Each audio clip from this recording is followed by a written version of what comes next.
Hey y'all, hey, welcome back to the channel. So we're gonna get straight into it. Today we're gonna talk about braiding short hair, specifically hair that's shorter than 4 inches long. And we are going to take my client from this to this. So make sure you stay tuned. Bust it, baby, drop it to the floor. Bust it, bust it, bust it, bust it, bust it, bust it, drop it, feel it.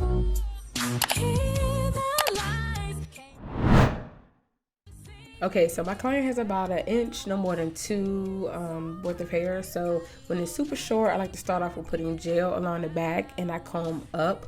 So my first tip is when your client's hair is short, use U-shape parting. It always makes the braids more full. My second tip is to use a comb with teeth that are very close together when it comes to detangling each section. I like to use a lock comb because I'm able to get all of the hair exactly where I want it before I put my braid in. Y'all, please excuse these camera angles throughout this video. I was trying so hard to get the angle to where y'all can actually see me like putting the braids in, but it was more difficult than I thought. But for the most part, you're able to see what I'm doing, like when it comes to putting the braid in, braiding it down and everything. But for the most part, you're able to get the gist of what I'm doing.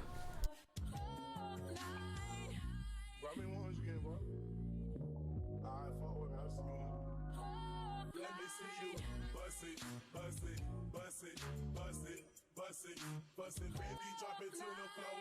Bust it, bust it, bust it, bust it, bust it, bust it, drop it, bust it like you can't afford a car. You a star, you look in the mirror, you know who you are, right? Who? Take it low, take it way lower than that. I fly private when I go, ain't no layover on that. Yeah, I made it to the top, took a seat, still sitting, man. I'm up in stadium in DC, still tipping, man. She could've paid tuition 5 times, still stripping. I just throw a couple bills and she'll have a pair of hips. Oh no, there I go, magic tricking on your ass, going every president except for. Okay, so here I am prepping her section for the next braid. You want to keep in mind to not have your sections too wide or have too much hair in your sections, because that runs the risk of having hair sticking out of your braid once you put it in. And here you will see me splitting the section into 2. This is what I do when I start box braids in general, but it definitely helps when putting in small braids, because you need to do as much as you can to be able to grip that small amount of hair. So like some people, when they put their braid in, they pretty much grab the entire section and then they, manipulate the hair to put the braid in. But I feel like if the entire braid is hanging on that one piece, it is so easy for it to be pulled or to snag on something and it come out. When you split your section into 2, it's almost like creating an anchor so that your braid won't come out, or it at least won't come out as easy as it would if the entire thing is hanging on this entire section of hair. So as I was saying earlier, when it comes to creating that fullness with U-shape parting, you're able to see here what I mean. So your parts will look like almost like roof shingles. So you're pretty much stacking the braids in between each other. So where there's a space in between 2 braids, another braid will fall. And as opposed to doing square parting, the braids are much closer together, and that's what creates that fullness. So yes, you will end up with more braids, but it won't create gaps. Sometimes with traditional box braids, unless you're doing super small squares, it can inevitably create gaps in the hair. And with short hair, since you're not really working with, sometimes you're not working with the length and density that clients with longer hair have, sometimes you want to be able to create the illusion of that by using a different parting technique.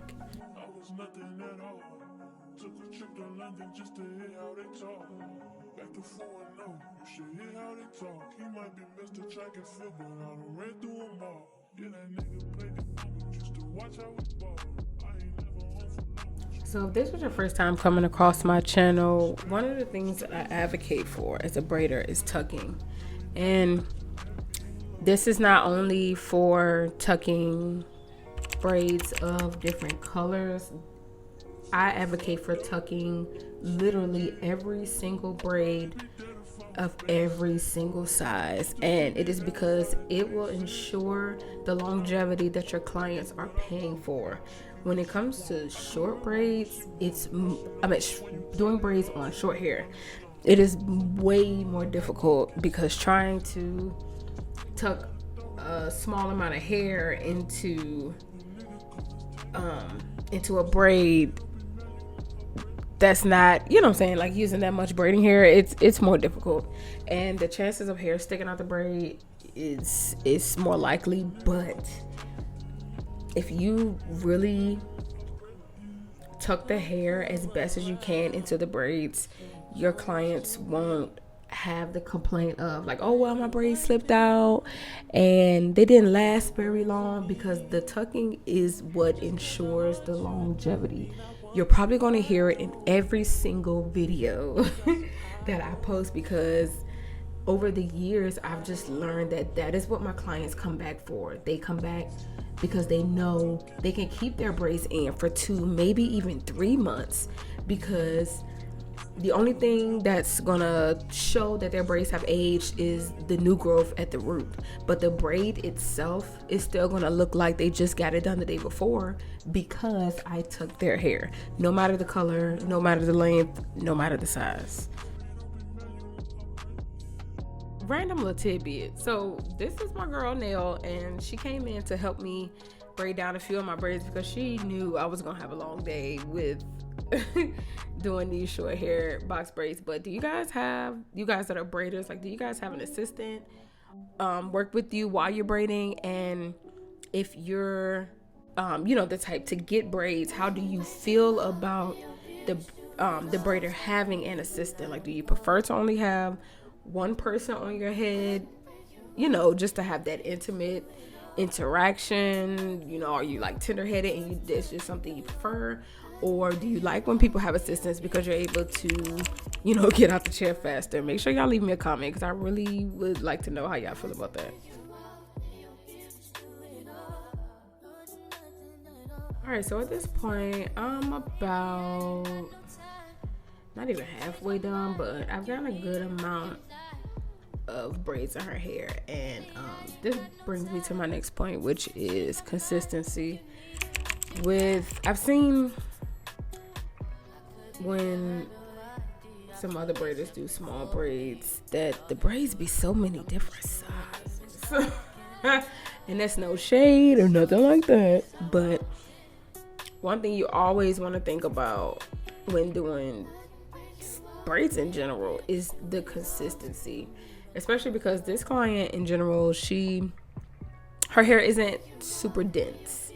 And that's one of the things that she wanted to work on when it comes to hair growth. I don't think she is as pressed about length as she is about density. Now, from the first time me doing her hair to now, she's definitely seen a significant change in her density, especially in the crown of her head. But one thing I wanted to make sure of was that her braids are full, and that includes using small parting, using the U-shaped parting, and making sure that every braid is as close to the same size as I possibly can get it.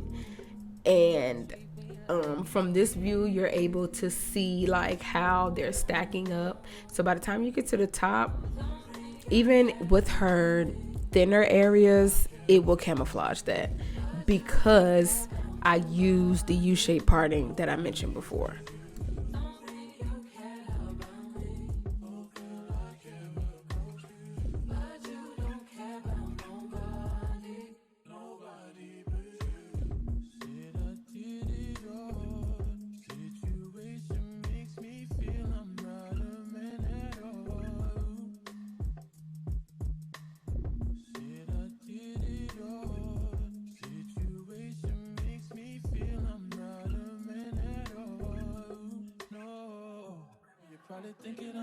This isn't a tip or anything, but when I do small braids, I find myself putting the braids in and then going back and finishing the ends. And it might not be the whole head. I might do like, you know, a certain amount of braids and then I'll go back and braid down. That doesn't, to me, it doesn't really speed up the process, but in my mind, putting the braids in take longer than braiding them down. So if I can get like the hard part out of the way and kind of just like, you know, chill when it comes to braiding it down, that's pretty much what I do when I do braids on clients with shorter hair.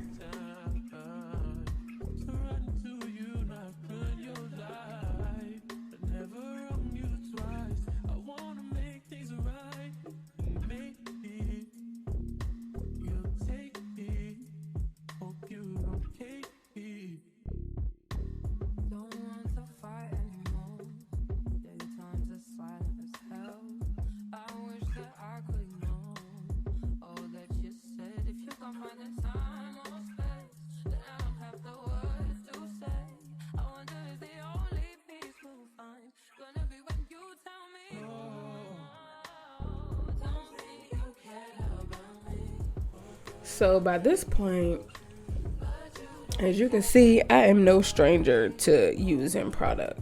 It might look like I'm using a lot, but once you start braiding, that product kind of, it almost like it makes its way like down the braid. So right now it looks like there's like, you know, a good amount of product sitting at the root of her hair, but it kind of eventually, you know, naturally make its way down the braid. It's hard to explain.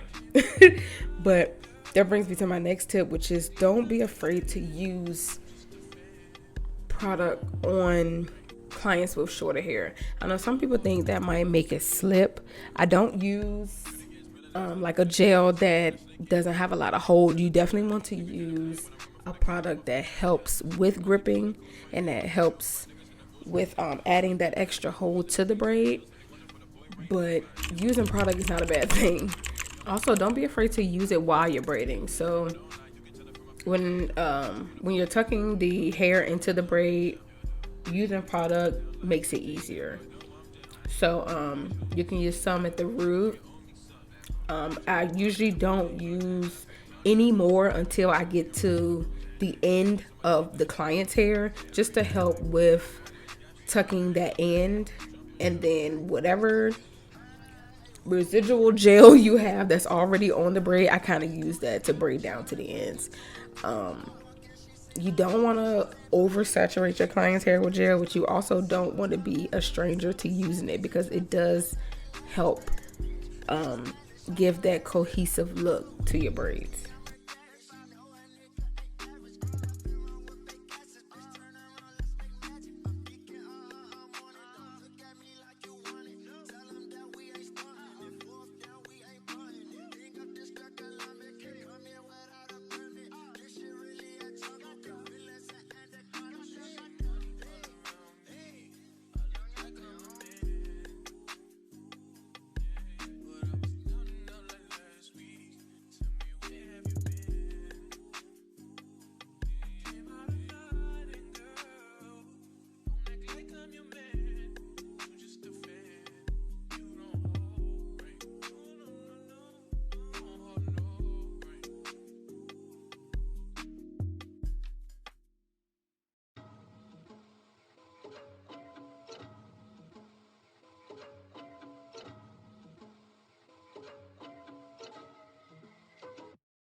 Alright, so at this point I'm getting towards like the middle and front section of her head.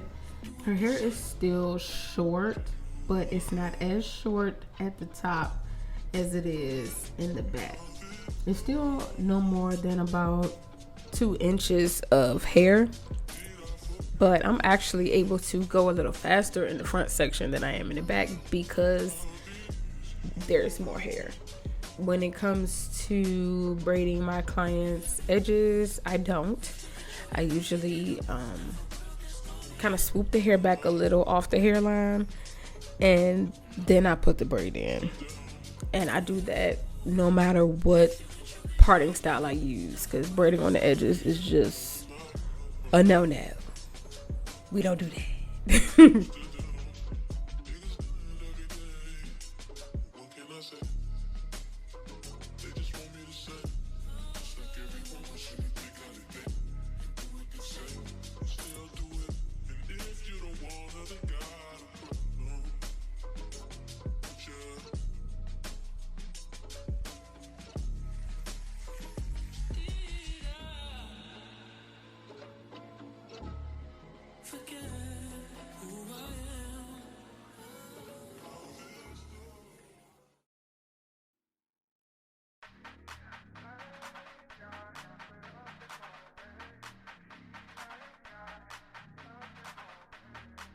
And here we are at the end. I am putting on the finishing touches. Like I was saying before, you can see how, well, now you can't, damn loose, but you can see how full it is. If you didn't, see the before when it comes to like her thinner areas or her having short colored hair, you just wouldn't know. And that's because of the tips that I shared in this video: the tucking, the consistency, the parting shape, using a certain size. Like, it all works out in the end. If y'all listen to me, I be knowing what I'm talking about, y'all. I'm trying to tell y'all. Some of the information I give might sound like, regurgitated, or that I'm repeating myself, but those are the things that I've done for years that I've seen really make an impact on my braids, and are the things that clients say separates me from other braiders, or is the reason why they've came back to sit in my chair as opposed to going to somebody else. Like, when you give clients the quality that they pay for, they don't harbor on things like pricing and all this other stuff. Like, they're gonna pay you for your quality every time. I ain't gonna preach no more though, y'all. This is pretty much the finished look. It turned out really cute. This video is actually from a few months ago, so I'm definitely going to do an update video on how much her hair has grown. She's gotten at least 3 sets of box braids since these, and her hair is twice as long as it is in this video. I cannot wait to show y'all. But if you haven't already, make sure you like, comment, and subscribe. There's more content coming soon, and I'll see y'all in the next one.